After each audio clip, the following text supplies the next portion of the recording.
Jesus said to him, "You shall love the Lord your God with all your heart, with all your soul, and with all your mind.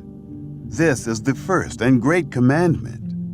A second likewise is this: you shall love your neighbor as yourself.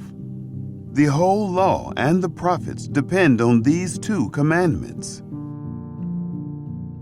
Matthew chapter 22. Jesus answered and spoke to them again in parables, saying, "The kingdom of heaven is like a certain king who made a wedding feast for his son, and sent out his servants to call those who were invited to the wedding feast. But they would not come. Again he sent out other servants, saying, 'Tell those who are invited, behold, I have prepared my dinner. My cattle and my fatlings are killed, and all things are ready. Come to the wedding feast.'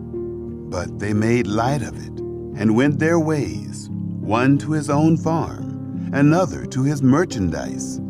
And the rest grabbed his servants and treated them shamefully, and killed them. When the king heard that, he was angry, and sent his armies, destroyed those murderers, and burned their city.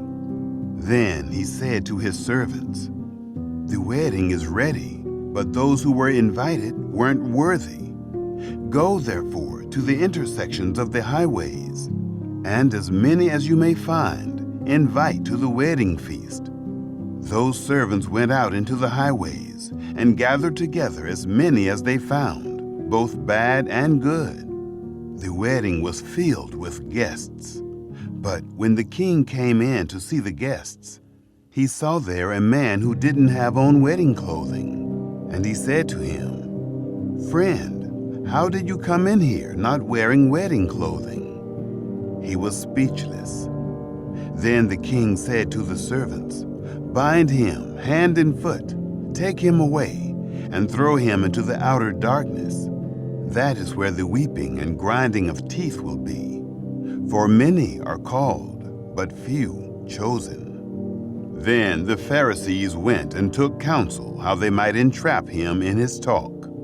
They sent their disciples to him, along with the Herodians, saying, 'Teacher, we know that you are honest and teach the way of God in truth, no matter whom you teach, for you aren't partial to anyone.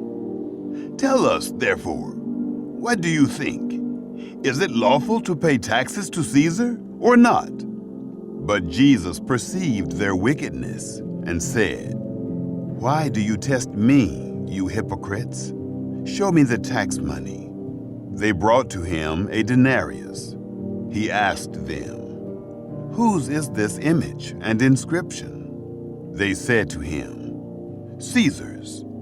Then he said to them, 'Give therefore to Caesar the things that are Caesar's, and to God the things that are God's.' When they heard it, they marveled and left him and went away. On that day, Sadducees, those who say that there is no resurrection, came to him. They asked him, saying, 'Teacher, Moses said, if a man dies, having no children, his brother shall marry his wife and raise up offspring for his brother. Now there were with us 7 brothers. The first married and died, and having no offspring, left his wife to his brother. In the same way, the second also, and the third, to the 7th. After them all, the woman died. In the resurrection, therefore, whose wife will she be of the 7? For they all had her.' But Jesus answered them, 'You are mistaken, not knowing the Scriptures nor the power of God. For in the resurrection they neither marry nor are given in marriage, but are like God's angels in heaven. But concerning the resurrection of the dead, haven't you read that which was spoken to you by God, saying, I am the God of Abraham, and the God of Isaac, and the God of Jacob? God is not the God of the dead, but of the living. When the multitudes heard it, they were astonished at his teaching. But the Pharisees, when they heard that he had silenced the Sadducees, gathered themselves together. One of them, a lawyer, asked him a question, testing him. "Teacher, which is the greatest commandment in the law?" Jesus said to him, "You shall love the Lord your God with all your heart, with all your soul, and with all your mind. This is the first and great commandment. A second likewise is this: you shall love your neighbor as yourself. The whole law and the prophets depend on these two commandments." Now, while the Pharisees were gathered together, Jesus asked them a question, saying, "What do you think of the Christ? Whose son is he?" They said to him, "Of David."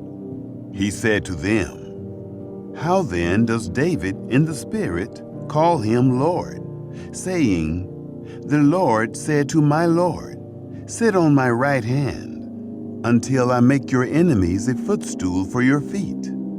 If then David calls him Lord, how is he his son?" No one was able to answer him a word. Neither did any man dare ask him any more questions from that day forward.